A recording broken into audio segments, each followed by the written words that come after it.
ఈ కార్తీక మాసంలో శ్రీశైల మహాక్షేత్రంలో మహారుద్ర యాగం మీ గోత్రనామాలతో నిర్వహించడం జరుగుతుంది. పాల్గొనదలిస్తే వెంటనే సంప్రదించండి.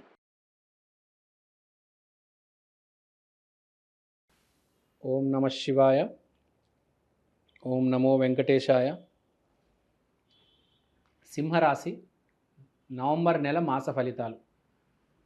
సింహరాశి వాళ్ళకి కుజుడు 12వ ఇంట్లో ఉండం మహర్జాతకం మారుపు. అంటే మనిషి జీవితంలో ఒక్కసారైనా మారతాడు, కనీసం ఒక్కసారైనా మారాలి. మారేవాడే మనిషి. ఆ ఆలోచన ఈసారి రాబోతుంది. 12వ ఇంట్లో కుజుడు ఉన్నాడు, అసలు వాడి జీవితం మారబోతుందిరా అంటే ఈసారి సింహరాశి. ఇప్పుడు దాకా అందరినీ చీదరించేవాడు, దూషించేవాడు సడన్గా మారిపోయి అందరినీ ప్రేమించడం మొదలు పెడతాడు. చదువు లేనివాడు చదవడం మొదలు పెడతాడు. అసలు నేను వ్యాపారమే చేయను అనుకునేవాడు వ్యాపారం మొదలు పెడతాడు. ఎంత ఇంట్రెస్టింగ్ అండి. చేయలేడు, అట్లా మారితేనే అది జరుగుతుంది. కాబట్టి ఇప్పుడు ఎలా ఉంటుందంటే జీవితం, మన ఆలోచన ఎలా ఉంటుందో మన జీవితం అలా ఉంటుంది. ఒకసారి మన ఆలోచనలో ఏదైనా లోపలికి వెళ్ళిపోయి అది రోజు రోజు అభివృద్ధి చెంది, ఇప్పుడు నేను ఒక యాక్టర్ అవ్వాలనుకున్నాను, అది రోజు గట్టిగా అనుకుంటే ఆటోమేటిక్ నేను రోజు యాక్టింగ్ ప్రాక్టీస్ చేస్తాను, ఒక యాక్టింగ్ స్కూల్లో చేరిపోతాను, ఆటోమేటిక్ నన్ను ఒక సెట్కి తీసుకెళ్ళిపోతుంది. ఆలోచనకు అంత శక్తి ఉంటుంది. ఆ ఆలోచన అది నిజమైపోతుంది, అంత మార్చేస్తుంది మనిషిని. సరైన ఆలోచన వచ్చి మనని అది మార్చేస్తే అదే అవకాశం. నువ్వు ఎక్కడో అమలాపురంలో ఉంటావు, యాక్టర్ అవ్వాలనుకుంటావు, గట్టిగా అనుకుంటావు, నీ ఆలోచన నీకంటే పెద్దదైపోతుంది. ఏం లేదు, ఫోన్ కాల్ వస్తుంది, హైదరాబాద్లో చిరంజీవి సినిమా జరుగుతుంటే నీకు దాంట్లో చిన్న రోల్ వచ్చేస్తుంది. అసలు ఎవడు నమ్మడు, కానీ జరుగుతుంది. ఎప్పుడైతే మన ఆశయం, మన ఆలోచన మనల్ని మించేస్తుందో, మనల్ని దాటేస్తుందో అది నిజమైపోతుంది. సో ఇక్కడ ఆలోచన, ఏదైనా పని జరగాలంటే ఫస్ట్ సబ్కాన్షియస్ మైండ్లో అది స్టార్ట్ అవ్వాలి. అది చర్న్ అవుతూ అలా అలా దాన్ని రుబ్బి రుబ్బి రుబ్బి అది కాస్త నిజం అవ్వడం అనేది మొదలవుతుంది. మెల్లిమెల్లిగా మెల్లిమెల్లిగా. ఇప్పుడు నాకు సాఫ్ట్వేర్ జాబ్ రావాలి, ఆలోచన బాగా బలపడితే ఆటోమేటిక్ నేనే దానికి సంబంధించిన పుస్తకాలు కొంటాను, ఒక సిస్టమ్ కొనుక్కుంటాను, కోడింగ్ ప్రాక్టీస్ చేస్తాను, అమీర్పేటకి వెళ్తాను, హైటెక్ సిటీ గచ్చిబౌలికి వెళ్ళి ఇంటర్వ్యూలు ఇస్తాను, ఒకరోజు జాబ్ వస్తుంది. అంటే ముందు ఆలోచన రావాలి, అది రోజు రోజు బలపడాలి. ఆ సమయం సింహరాశి వాళ్ళకి ఇప్పుడు వచ్చింది. ఇప్పుడు నేను సపరేట్గా జాబ్ చేసేవాళ్ళు, బిజినెస్ చేసేవాళ్ళ గురించి మాట్లాడడం లేదు, అందరి గురించి మాట్లాడుతున్నా. ఈసారి అందరికీ సింహరాశిలో ఉండే, సింహలగ్నంలో ఉండే జనాలకి అందరికీ చెప్తున్నా, అందరికీ కలిసి రాబోతుంది. కానీ మీరు మీ ఆలోచన ధోరణి అనేది మార్చుకోవాలి. మీరు మారుతేనే మీకు అవకాశం వస్తుంది, లేకపోతే ఇలానే ఉంటుంది. ఇంకోటి ఏంటంటే మీరు మారుతారు కూడా, దానికి కొన్ని పరిహారాలు చేసుకోవాలి. ముందుగా ఒకసారి గ్రహస్థితి చూద్దాం. 12వ ఇంట్లో కుజుడు, 3వ ఇంట్లో సూర్యుడు, 4వ ఇంట్లో బుధుడు, 5వ ఇంట్లో శుక్రుడు. సో దీన్ని బట్టి మాట్లాడితే, ఒకటి, ఫస్ట్ ప్రేమలో పడబోతున్నారు. చెప్పాను కదా ఆలోచన మార్పు వస్తుందని. సో ఫస్ట్ ప్రేమలో పడబోతున్నారు ఒక అమ్మాయితో.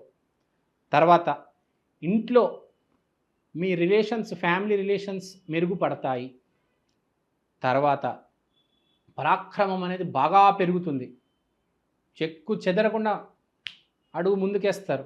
ఇప్పుడు దాకా భయపడేవాడు అసలు ఇప్పుడు ఆలోచించడు ఒక అడుగేయడానికి. లగ్నంలో కుజుడు వచ్చేసాడు, మొత్తం జీవితం మార్చేస్తాడు. కానీ మీరు ఒక్కడు గుర్తుపెట్టుకోండి, ముందడుగు వెయ్యండి, మీ మ్యారేజ్ సెట్ అయిపోతుంది, మీకు జాబ్ వచ్చేస్తుంది, వ్యాపారం స్టార్ట్ చేస్తారు. వ్యాపారం చేస్తున్న వాళ్ళు కొత్త ప్రోడక్ట్స్ యాడ్ చేసి బిజినెస్ని నెక్స్ట్ లెవెల్కి తీసుకెళ్తారు. జాబ్ చేస్తున్న వాళ్ళకి ప్రమోషన్ వస్తుంది, టీమ్ లీడరు, సూపర్వైజరు ఆ పొజిషన్కి వెళ్తారు. ఇంకా బయటికి వెళ్ళాలి, విదేశాలకి, ఎంఎస్, ఆస్ట్రేలియా, ఇంగ్లాండు, ఐర్లాండు, నెదర్లాండ్, వీళ్ళందరికీ సూపర్ సక్సెస్ కాని వాడు లేడు ఈసారి కార్తీక మాసంలో. సింహం అంటేనే ఎక్కడో శివుడితో లింక్ ఉంది. శివుడు అంటేనే కార్తీక మాసం. సో కార్తీక మాసంలో సింహరాశి వాళ్ళకి ఆశీర్వాదం ఉన్నట్లే, దేవుడి చెయ్యి మీ మీద ఉన్నట్లే. మీరు చేసుకోవాల్సిన పరిహారాలు ఏంటంటే శివుడు కాలు గట్టిగా పట్టుకోవండి, శివుడిని ఆరాధించండి, లక్ష్మీ నరసింహస్వామిని ఆరాధించండి, యాదగిరి గుట్టకి కుదిరితే వెళ్ళి రండి. సింహం అంటే గర్జించేవాడు. కార్తీక మాసంలో మీరు ఈసారి గర్జిస్తారు సింహంలాగా. అందరికీ వినబడుతుంది, కనబడుతుంది, ఆశ్చర్యపోతాడు ఒక్కొక్కడు. కానీ ఇవన్నీ జరగాలంటే మీరు ఒక అడుగు వేయాలి, గుర్తుపెట్టుకోండి. మీరు అడుగు వేయకపోతే కష్టం, అడుగు వేయండి. సో గుర్తుపెట్టుకోండి, ప్లీజ్ డోంట్ ఫర్గెట్. సో ఒక మాట చెప్పి ముగించాలి. ఒకటే చెప్తాను మీ అందరికీ, దీపావళి రోజు తప్పకుండా మీరు కంపల్సరీ మర్చిపోకుండా మీరు ఏం చేయాలంటే ఒక్క చపాతి ఆవుకి పెట్టాలి. మర్చిపోవద్దు. చపాతి మీద కొంచెం తేనె కూడా రాయవచ్చు.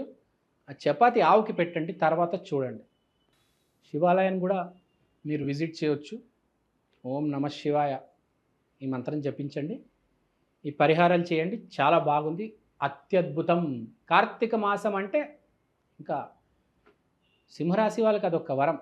థ్యాంక్ యూ అండి, థ్యాంక్ యూ సో మచ్. శ్రీమాత్రే నమః. నమస్కారం అండి. కార్తీక మాసం రాశి ఫలితాలకు స్వాగతం. కార్తీక మాసం అనగా కృష్ణుడు నరకాసురుణ్ణి చంపిన మాసం, రాముడు రావణాసురుణ్ణి వధించిన రోజు.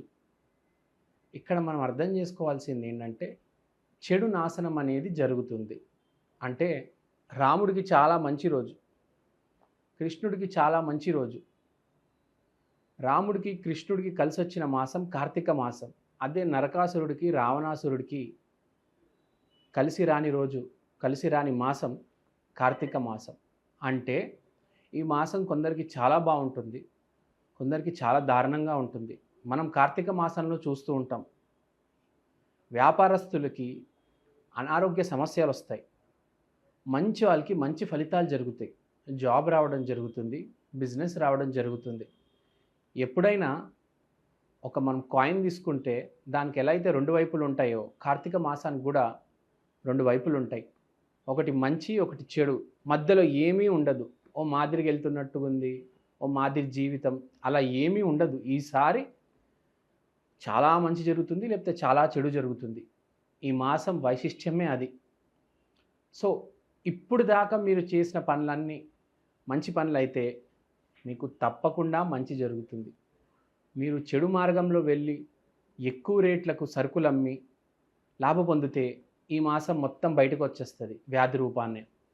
సో మీరు అర్థం చేసుకోవాలి, కార్తీక మాసం అనేది చాలా స్పెషల్ మాసం, మామూలు విషయం కాదు. శివుడు, కార్తికేయుడు వీళ్ళు పాలించే మాసం కార్తీక మాసం. ఈ మనకు చూసుకుంటే ఎన్ని మాసాలు వచ్చినా కార్తీక మాసం వైశిష్ట్యమే వేరు. అయ్యప్ప స్వామి మాల కూడా కార్తీక మాసంలోనే వేస్తారు. ఎందుకంటే కర్మలన్నీ మనం తీసి పడేసే మాసం ఇది. ఎన్ని పాపాలు చేస్తున్నా మీరు ఈ మాసం మీరు పద్ధతిగా ఉంటే, దీక్ష తీసుకుంటే బాగా కలిసి వస్తుంది. అయ్యప్ప దీక్ష తీసుకుంటే అద్భుతం, ఇంకా మీ జాతకం మహర్జాతకం అయిపోతుంది.